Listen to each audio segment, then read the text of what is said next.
जब हम pair of linear equation का ग्राफिकल रिप्रेजेंटेशन करते हैं तो हमें 3 कंडीशन मिलती है, 3 कंडीशन। वही 3 कंडीशन के बारे में आज हम पढ़ेंगे, उसके बारे में डिस्कस करेंगे।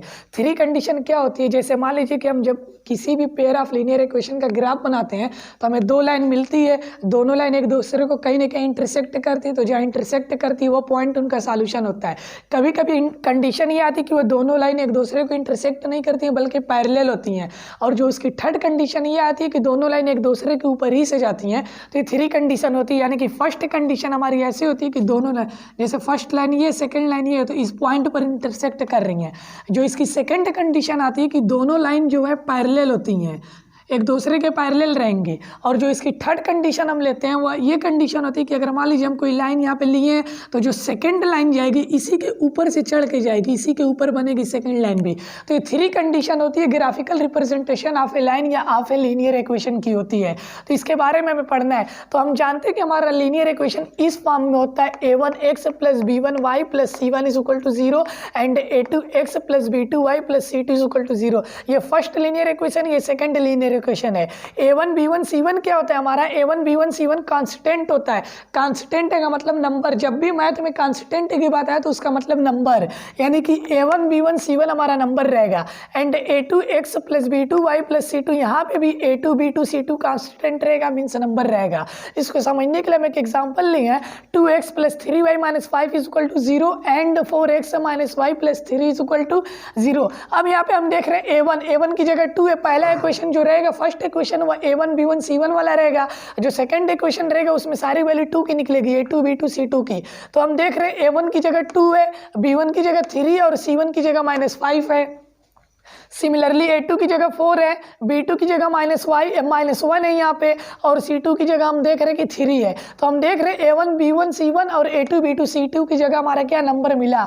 तो वहीं यहाँ पे a1 b1 c1 और a2 b2 c2 जो हमारा रहता है ये कांस्टेंट होता है, मीन्स नंबर होता है। तो इसी पे डिपेंड करता है, ये जो हमारी 3 कंडीशन होती है इसी पे डिपेंड करती है। a1 b1 c1 a2 b2 c2 यानी जो कांस्टेंट रहते हैं उसी पे डिपेंड करता है। अब कैसे डिपेंड करता है, इसका हम रेशियो फाइंड करेंगे, मीन्स a1/a2 फाइंड करेंगे, उसके बाद b1/b2 फाइंड करेंगे। अगर a1/a2 और b1/b2 आपस में इक्वल नहीं है, यानी कि जो कंपेयरिंग रेशियोज हमारे जो हैं इनका रेशियो का कंपेयर करेंगे, मीन्स जो है a1/a2 निकालेंगे एक रेशियो और b1/b2 निकालेंगे। अगर ये आपस में इक्वल नहीं है तब इस कंडीशन में इंटरसेक्टिंग लाइन्स बनेंगी, यानी ये वाली कंडीशन बनेंगी, यानी जो लाइन रहेंगी एक दूसरे को क्या करेंगी, इंटरसेक्ट करेंगी। तो इस कंडीशन में जब दोनों इक्वल नहीं रहते हैं तो इस कंडीशन में लाइन जो एक दूसरे को इंटरसेक्ट करती हैं, और इनका जो अलजेब्रिक इंटरप्रिटेशन होता है, यहाँ पे तो ये ग्राफिकल रिप्रेजेंटेशन था, जो अलजेब्रिक इंटरप्रिटेशन इसका होता है, इस समय एग्जैक्टली 1 सॉल्यूशन मिलेगा। क्यों? क्योंकि दोनों एक दूसरे को एक ही पॉइंट पे कट करेंगे, तो जितने पॉइंट पे एक दूसरे को कोई 2 लाइन कट करती है वो उसका सॉल्यूशन होता है। तो यहाँ पे एक पॉइंट पे हमें से इंटरसेक्ट करेंगी, तो इसीलिए यहाँ पे इसका जो अलजेब्रिक इंटरप्रिटेशन रहेगा एग्जैक्टली 1 सॉल्यूशन रहेगा, यानी यूनिक सॉल्यूशन। यानी इस कंडीशन में सिर्फ एक सॉल्यूशन मिलेगा, 1 सॉल्यूशन, जिसे हम यूनिक सॉल्यूशन भी बोलते हैं।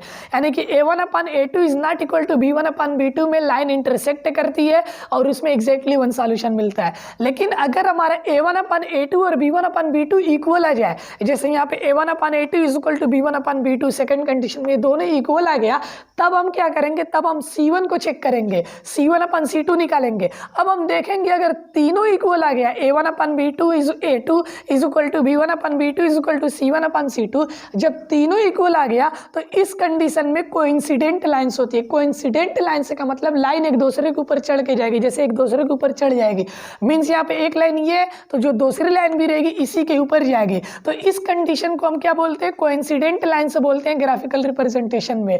अलजेब्रिक इंटरप्रिटेशन इसका क्या होगा, इस समय इन्फिनिटली मेनी सॉल्यूशन मिलेंगे।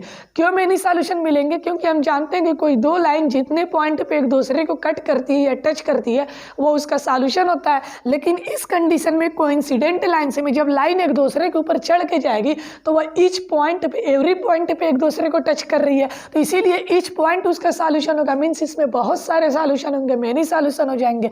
इसीलिए a1/a2 b1/b2 और c1/c2 जब कंपेयर करके आएगी तो इस टाइम कोइंसिडेंट लाइन्स होंगी और इसके इन्फिनिटली मेनी सॉल्यूशन होंगे।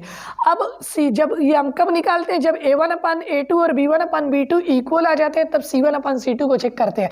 लेकिन अगर A1/A2 is equal to B1/B2 ये जो दोनों है अगर आपस में इक्वल नहीं आएंगे तब हमें C1 को चेक करने की जरूरत नहीं है C को, यहीं से हम पता लगा लेंगे कि लाइन एक दूसरे को इंटरसेक्ट कर रही है। लेकिन अगर ये इक्वल आ गए तब C1/C2 निकालेंगे, अगर तीनों इक्वल आ गए तो कोइंसिडेंट लाइन रहेगी। लेकिन अगर C1/C2 निकालने के बाद ये दोनों तो इक्वल रहेगा, लेकिन अगर C1/C2 निकालने के बाद वो इक्वल नहीं आया तो इस कंडीशन में पैरेलल लाइंस होंगी, मींस ये लाइंस ऐसे पैरेलल होंगी, पैरेलल लाइंस। और हम जानते हैं कि पैरेलल लाइंस कभी भी एक दूसरे को टच नहीं करती या इंटरसेक्ट कभी भी एक दूसरे को नहीं करती हैं पैरेलल लाइन।